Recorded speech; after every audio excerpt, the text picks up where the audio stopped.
2 दिन के बाद फिर मुसलमान इकट्ठे किए। फिर सिकंदर लोधी से कहा कि हम एक परीक्षा और लेंगे, इनको झेरे कुएं में डालेंगे और ऊपर से मिट्टी मिट्टी डाल कर बंद करेंगे, फिर देखेंगे, फिर हम मान लेंगे जो अल्लाह है, जो बाहर आ गया था।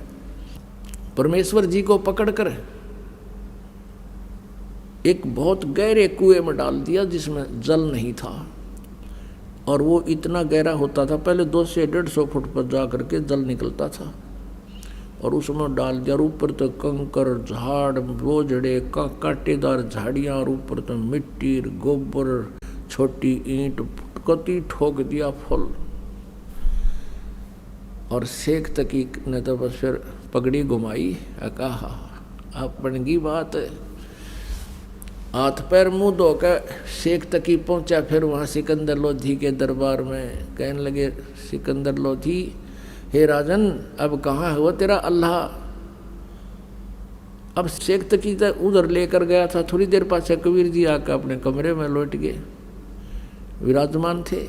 सिकंदर लोधी ने उनको जलपान कराया। अब ये पूछा को नहीं कैसे आगे, क्यों आगे, ये मालिक की लीला थी, उसको बुद्धियान नहीं दी।